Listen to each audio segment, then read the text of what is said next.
The Rings of Power Episode 3 Ending Explained.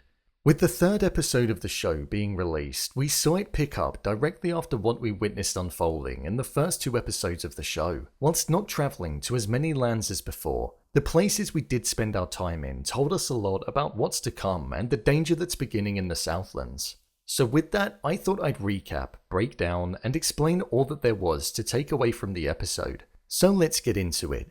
Here is the Rings of Power Episode 3 Ending Explained. Just to let you know, this video will contain spoilers.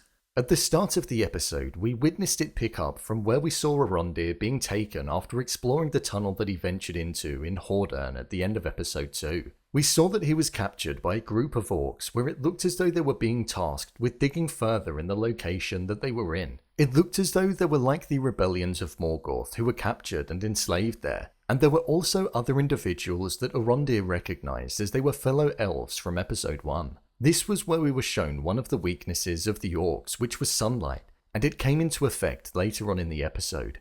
We also heard of an individual called Adar, who it appeared as though was leading the orcs on the quest to dig deeper. The orcs murdered Medhor, who was a fellow elf which Arondir befriended, and it was here where we saw them devise a plan on how best to escape. The plan would be to get out of the ditch, look for the nearest tree, run towards it, and then bring back an army in order to take on the orcs whilst alerting everybody that danger has returned.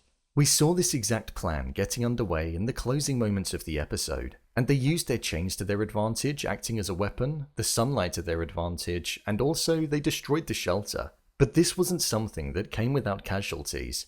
We also witnessed a warg get released by the orcs, which looked as though it was a demented wolf that had gone rabid.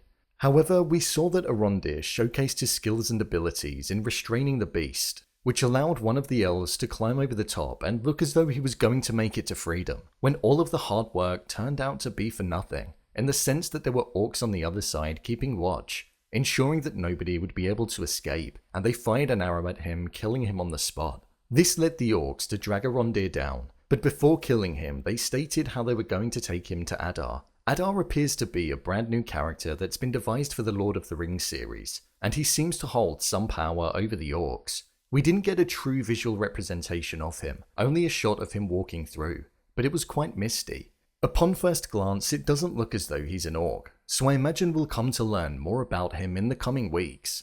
I imagine he's going to spare Arondir, as he'll likely have been impressed with his skills, which will ultimately be the wrong decision for him to make, but any non-orc that is able to lead them must have an evil and darkness so great embodied within them that it's going to be interesting to see what their motivation is in next week's episode.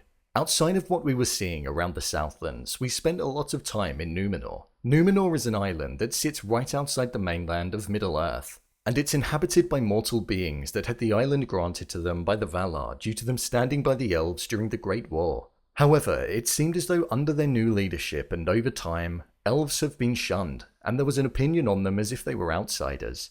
Captain Elendil was the individual who we saw casting his shadow over Galadriel and Halbrand at the end of Episode 2, after they were lost at sea and he ultimately brought them back to his home island. We witnessed Queen Miriel and Pharazôn put Elendil in charge of looking after the both of them, where we saw Galadriel and Halbrand go separate ways as they seeked to discover different parts of the island and kill some time. Galadriel and Elendil rode to the Hall of Law, which was built by Elros himself. He was the first king of Numenor and was half-elven. This was where we heard that the last king that was in power was the only reason that the Hall of Law wasn't torn down, and that he was still alive and living amongst the people, and he was forced from his throne for siding with the elves, highlighting even more how much the elves are viewed as outsiders. We got the revelation that the sigil that we thought was Sauron's and that we saw in the first two episodes was not actually the case, but it was instead a map of the Southlands where there was also a black speech which contained a plan that was also present, showcasing that what happened within the Southlands is only the beginning of a master plan that's to come. This has been enacted due to Morgoth being defeated.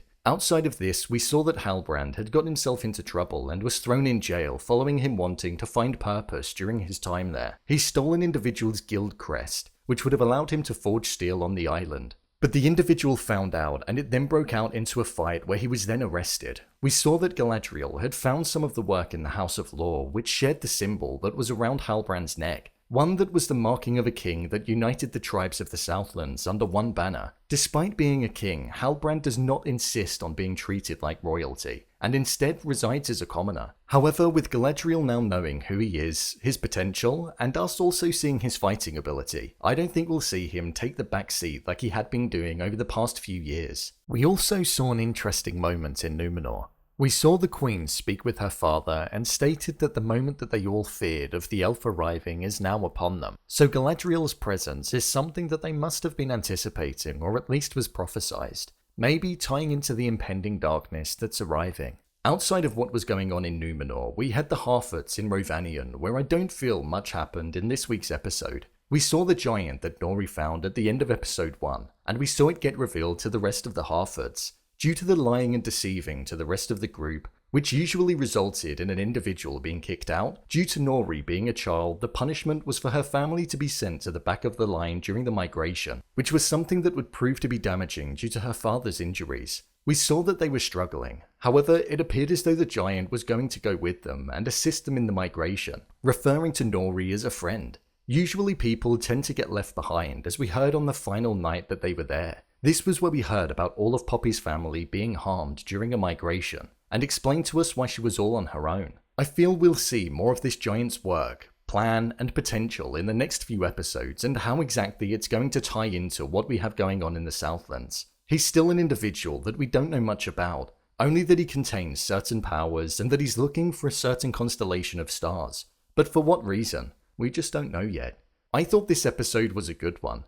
It was certainly slower than the first two, but establishing characters like Halbrand and Elendil was needed. The time we spent with the orcs was certainly my favourite, and I'm looking forward to when we see an all-out war taking place, because I imagine it's going to be epic. We saw nothing of the dwarves or Elrond in this episode, but following the cliffhanger at the end of episode 2, with them unveiling a weapon, it leaves us on our seats even more. The visuals on this show are second to none, and I'm further impressed by how good the landscapes looked, the outfits were, and also the CGI. It's definitely delivering in terms of visuals for certain.